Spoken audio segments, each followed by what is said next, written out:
I'm in a jolly jumper. Jolly jumper for grown-ups. I'm a little baby.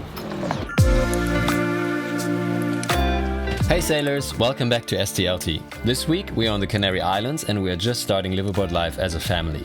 Things are going slow and time is not slowing down. The main window to cross the Atlantic is between November and end January.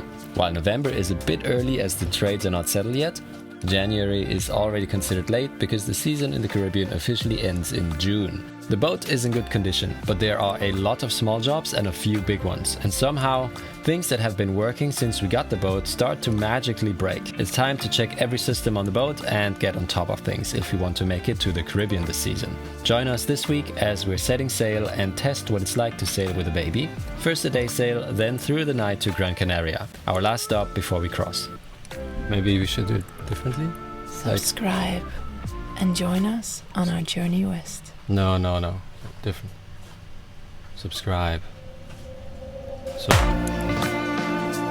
Subscribe and join us on our journey west.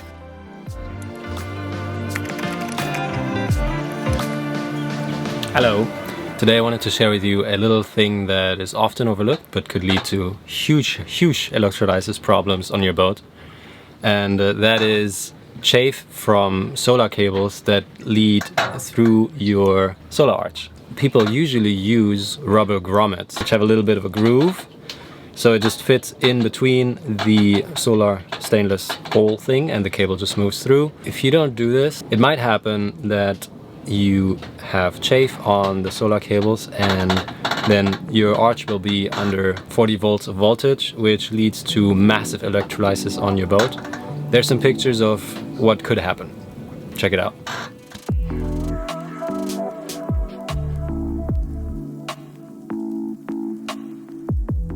This is electrolysis corrosion that happened during an ocean crossing. The positive wire of a panel chafed through and put the arch under constant 20 volts for about 40 days.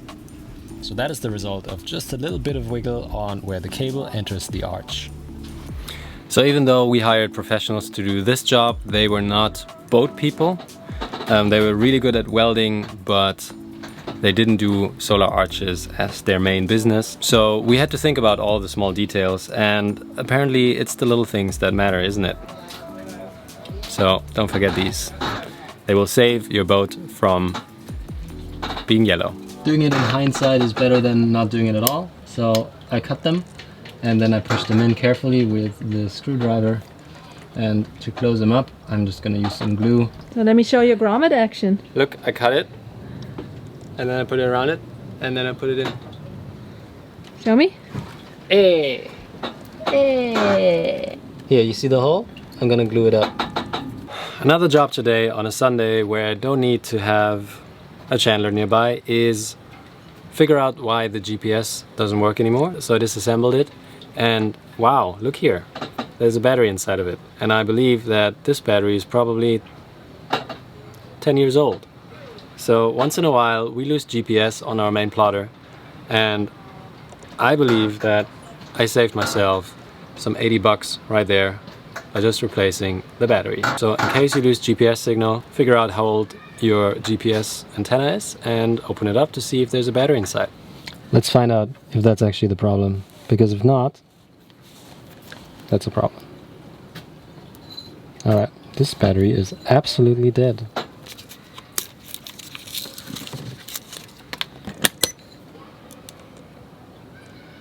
.3 volts.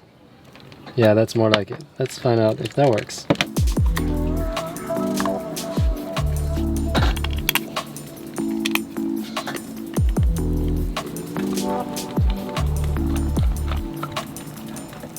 Perfect. And while I was at it, I also changed the base mount because I had a spare one. Now this looks brand new. Wow. Wow. Wow, look at it. Amazing.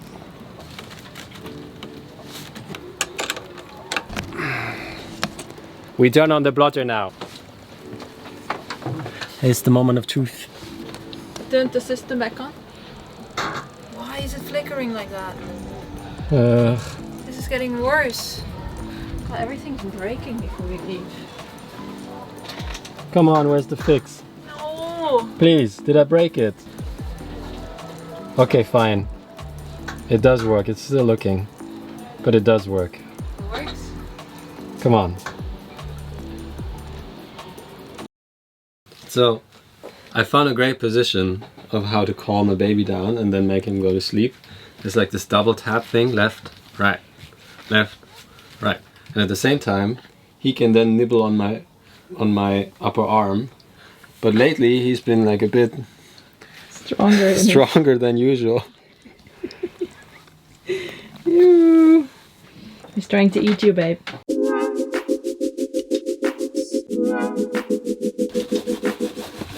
Damn it. How did the oil change go? Well, pretty clean this time.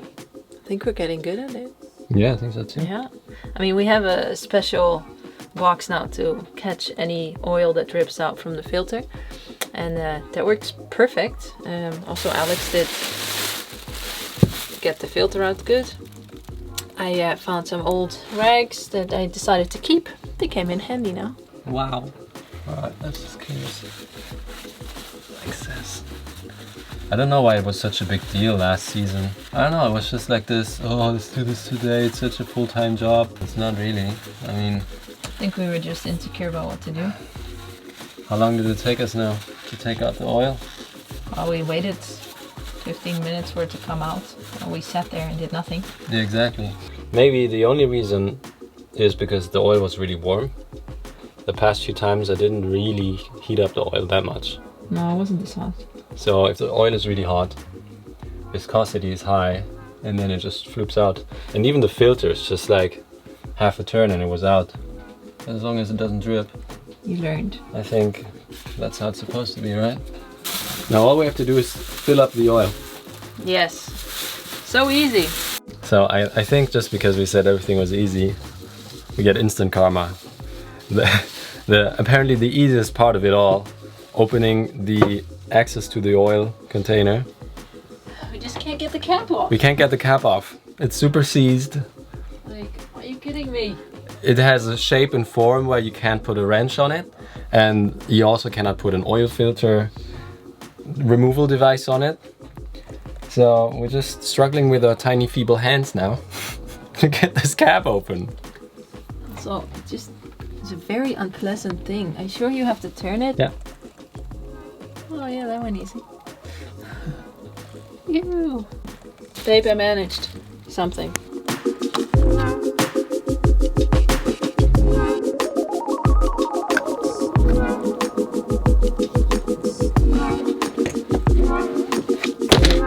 Job done.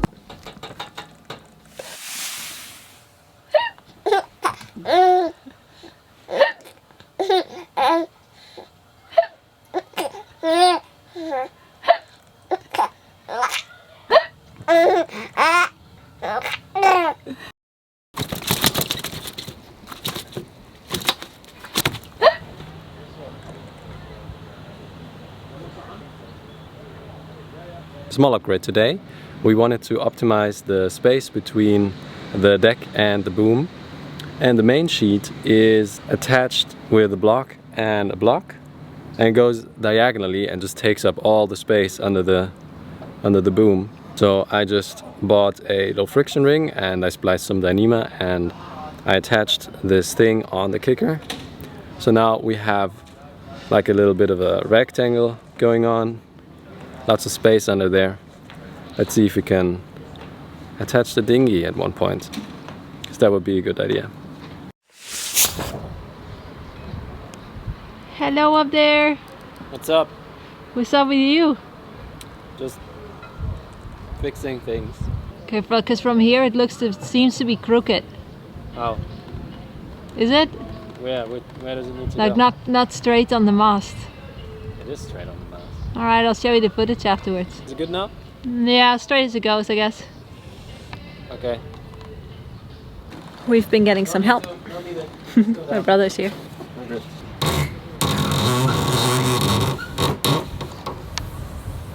Faster! Faster! Huh, okay. You know, if you just trust the halyards, Yeah, you can have a lot of fun. alright. I'm a little baby. Oh, jeez. Cool, thanks.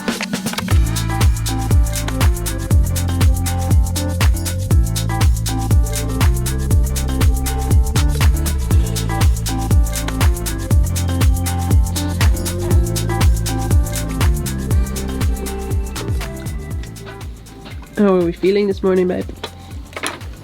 Not so good. No? No, I'm still a bit sicklish. We have been postponing this trip for a week now. The beginning of the week when my brother came, we wanted to leave the next day because it was like a big low pressure area coming and it felt like what was our only shot. Then he got sick. Actually, he arrived sick with a migraine, but he also got a cold and fever and everything, so we decided not to go because he wasn't doing so well. And then we waited out the low pressure area. Like, we thought it would be bad, but somehow we didn't have any wind at all, even though it seemed like we were gonna have a lot. And it seems like it just hit us today instead, almost a week later. We figured we're gonna try and go out, but it's actually the windiest day since we've arrived back on the boat, so we're not sure if that's a very good idea. We'll just be sailing down to Rubicon, which is a downwind sail on the protected side of the island, so no waves, maybe just 25 to 30 knots, and if that feels okay, we will continue to Gran Canaria, and if it feels bad, we will not. As you can hear, I'm also not doing great yet, because I got sick a few days later. This is like the 5th time that I am sick since this little guy has been around, and my brother brought some flu. So I have like almost 40 degrees fever, which is amazing. My brother got better after like a day or 3, so he only had 1 day of fever, so I hope I have the same. But anything anybody gets, I get it, and I get it worse, so that's fun. Just chilling in bed all day. Levi's been a champ. Eknev. Yeah. I don't know, maybe he feels that I'm not doing so well. He's been just chilling with me, sleeping, and just chatting with himself. Yeah. So I'm just gonna try and feel better today. It's not corona, it's just the flu, I guess. Let's hope tomorrow I feel better. My brother's gonna leave in a few days and we'd love to go get out and sail a bit. The low pressure area is over us now, and it's getting a bit windier, it's cloudy, it's been a bit rainy, so I hope Monday it's kind of over and the sun is back and the wind is back and we can have a good sail. Today Alex is kind of under the weather also. We're all coughing, but we're gonna give it a try anyway. So the only one who's doing good is Levi. He's sleeping. He gives us 3 pairs of hands to get prepared and do everything. We do feel boat prepared. We feel mentally prepared, just physically. Nah, yeah. And the wind is, I don't know if you can hear, it's quite intense.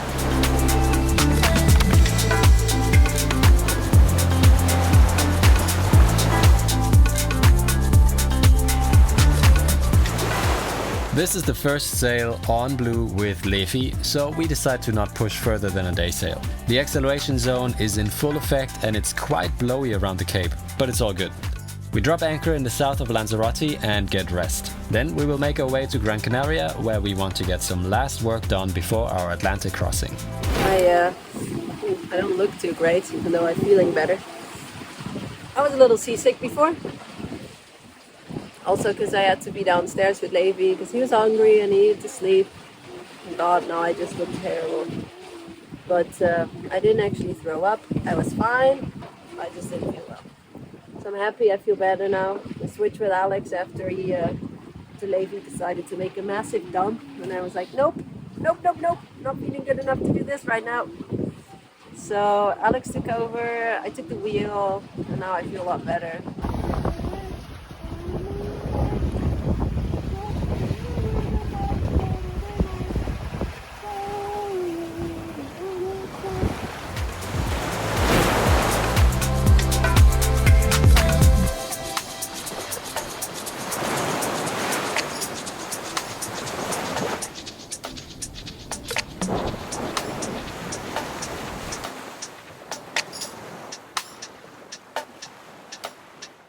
We arrived. It was a last minute decision, kind of. Or maybe it was like a half an hour out decision to not do it all the way. So now we anchored in front of Rubicon. It was a bit of a tricky one to find a spot because it's very rocky and there's loads of boat anchor like compared to last year. This is a lot more than we're used to. Really a lot. and everybody's anchored so much closer than last year. So yeah, it seems to be quiet night, so that's gonna be good. Let's see how Levi does on anchor, and we deal with baby on anchor.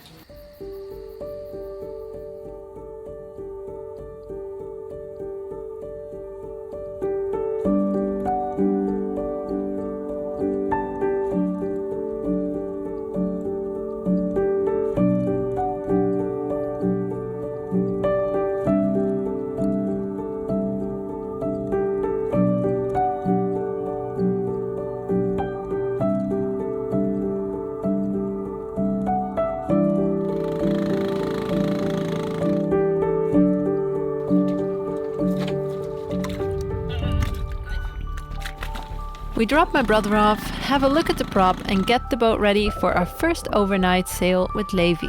Conditions are calm and we rather motor sail a bit than get blasted during the night.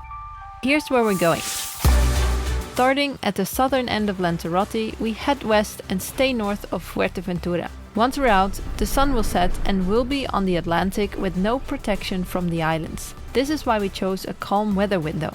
We'll make most miles during the night and arrive in Gran Canaria at sunrise, the perfect time to drop anchor.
The water bottle outside? Yeah. Really thirsty, nauseous. A bit. Need some water, I think.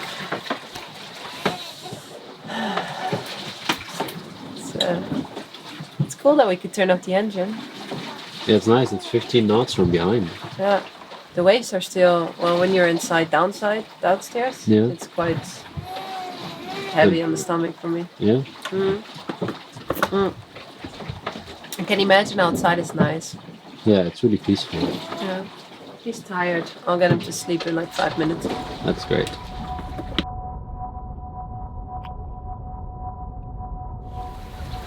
So the winds are a bit different than predicted, unfortunately.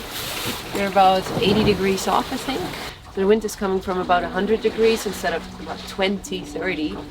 And we're kind of missing Gran Canaria. We can see it right over there. It's lighting up.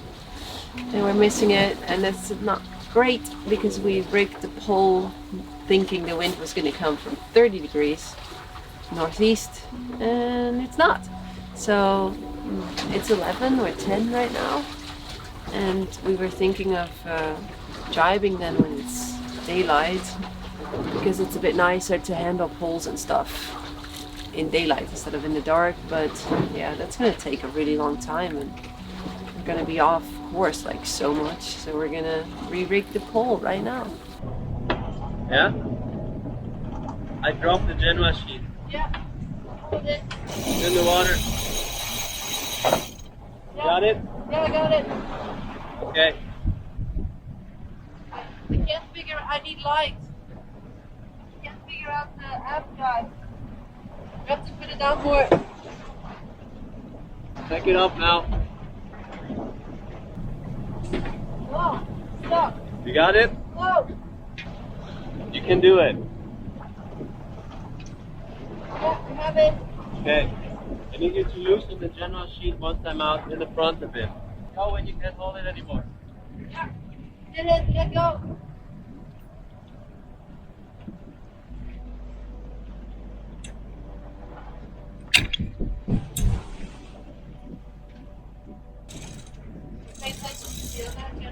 Yeah.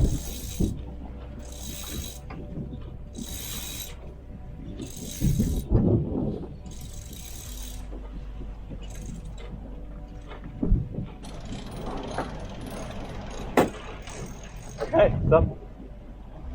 Okay. So that was a bit of a hassle, but it worked out pretty good actually. And maybe it's better to sail at night because Levi just sleeps through and he gives us the time to do stuff on deck, where during the day he's really fuzzy lately.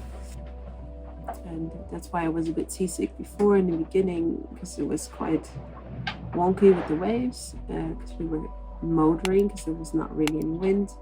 And then I had to be down here and he was fuzzy and he didn't want to sleep and he didn't want to play and he didn't want anything. Night sailing is pretty good for us. Alex has been doing the night shift so far, because after all the stuff that we did on deck, I'm a little bit seasick again. I'm just not used to the movement anymore. There's a mosquito on my screen. Good. We're on course now, and this speed will be there in 9 hours, which is like 10:30. So it's a good thing we left at 4 in the afternoon, because otherwise we'd arrive way too early.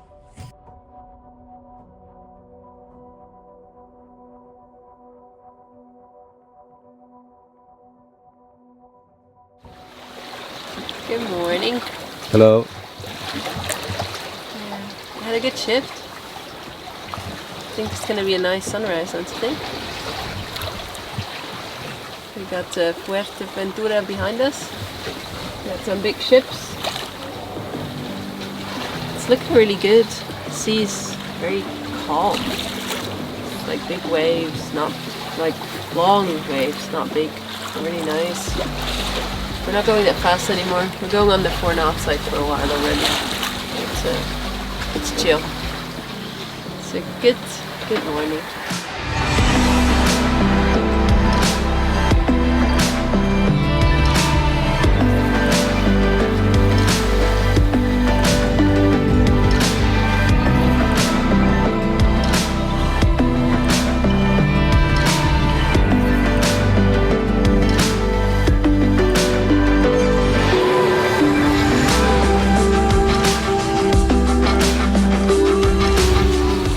I think somebody's waking up.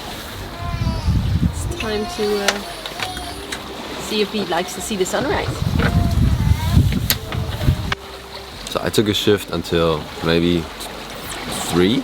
Literally fell asleep within minutes. And now it's 7, sunrise time. It's really nice. We're going a bit off course, but we have a bit of a wind situation and we're not in a hurry.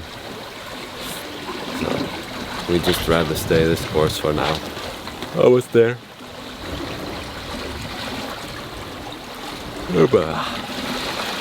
There was a sailboat right behind us and crossing our paths. Kind of overtaking, kind of crossing. So after looking at the situation for a bit, they were just closing in on less than a mile, so I radioed them. And after the 5th time they picked up. I just wanted to make sure that they saw us, and then they went behind our stern. That was the most exciting part. And then I realized, hey, the deck light's pretty good to light up the sail at night, which is also a good safety feature. All is well. The preventer works, the spinnaker pole works, everything's rigged nicely. The spinnaker pole change worked also really good. Maybe rig 2 spinnaker poles if we have the time, but if we have to, that's doable. Levi slept most of the time. That's also doable.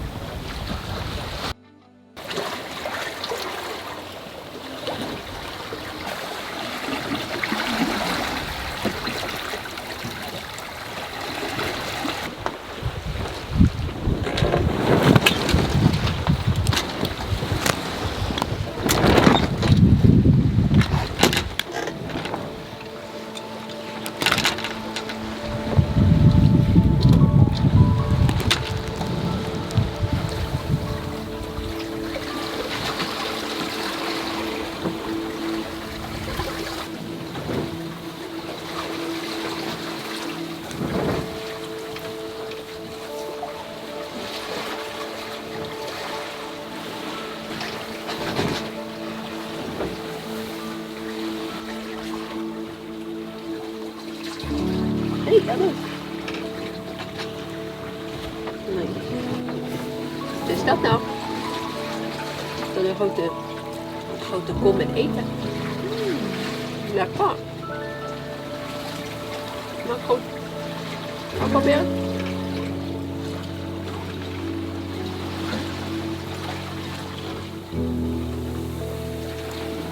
I think it was the bump that you heard just now. Yeah. I just heard a pretty loud bang. And I thought, okay, that's weird, so I wanted to check it out. I don't know why. And there's something like light blue on the rudder of the hydroplane. I suppose it's just a plastic bag. Trying to get it off with the boat hook, but the force is so high because we're not going that fast, 3.5 knots, but still. So we're gonna check out with the camera what it is.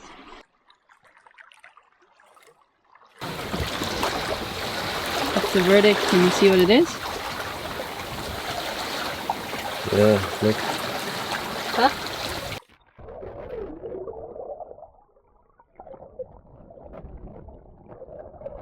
It's on the bottom of it. Yeah, I was afraid of that. Is it a plastic bag then? Yeah, I don't know. It looks like it, yeah. Alright, I'm gonna check if it's on the wheel. On the wheel rudder too. Oh yeah. Lucky we weren't on engine. Yeah. Well, the prop's still spinning, so. That's true, yeah. Alright, let's have a look. Don't fall in. I'll try. Good.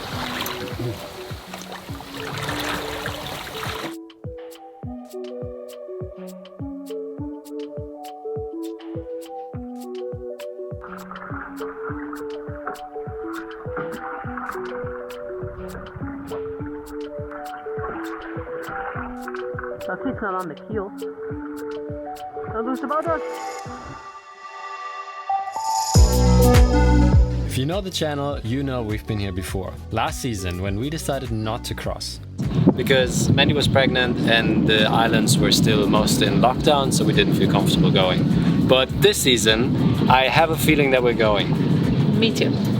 Because of our YouTube break, we are basically because we lost all of our reach. So if you are a big fan of this channel and you want other people to find out that this channel exists, then give us a big thumbs up, and most importantly, watch one of these videos that we recommend here, because that will tell YouTube that we rock and our videos are amazing. Just run it in another tab on mute while you call your mom, and see you next week. Bye bye. Bye. Having trouble? Yeah. Turn it sideways. And then apparently this is my hood.